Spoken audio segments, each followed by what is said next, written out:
Arusha ni mkoa unaobebwa na shughuli za kibiashara, hususan utalii, madini, kilimo na ufugaji. Lakini sanaa nayo ni sehemu ya maisha kwa Wanaarusha. Mama Kizimkazi Samia Suluhu Hassan yuko ndani ya Chuga.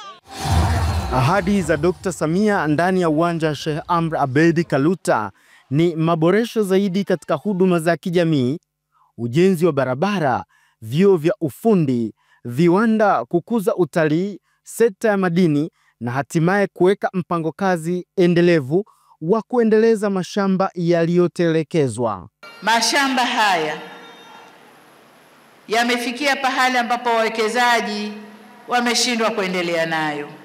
Tulichofanya, tumeunda timu ya makatibu wakuu, wamekwenda kuyafanyia tathmini ili sisi tukae na wawekezaji tuelewane, mashamba yale yachukuliwe na serikali, na baadhi ya mashamba tutakana uongozi wa mkoa wa Arusha kuangalia uwezekano wa serikali kuyaendeleza mashamba yale, kuyaekea miundombinu na tuyaingize kwenye mtindo wa BBT, jenga kesho iliyo bora kwa vijana, kwa ajili ya vijana wetu.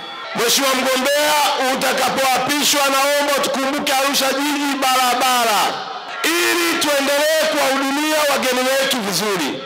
Watanzania ni mashahidi wakubwa kwamba rais, pamoja na kwamba aliingia kwa mshtuko katika uraisi, pamoja na kwamba alikuta ahadi kwenye mafungu matatu makubwa mengi, lakini amefanya kazi ya kutukuka.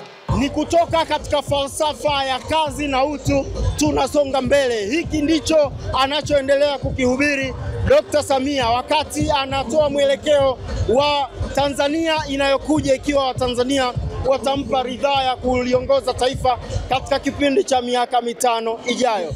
Hii ni Arusha, kaskazini mwa Tanzania, na mimi ni Ramadhani Mvungi.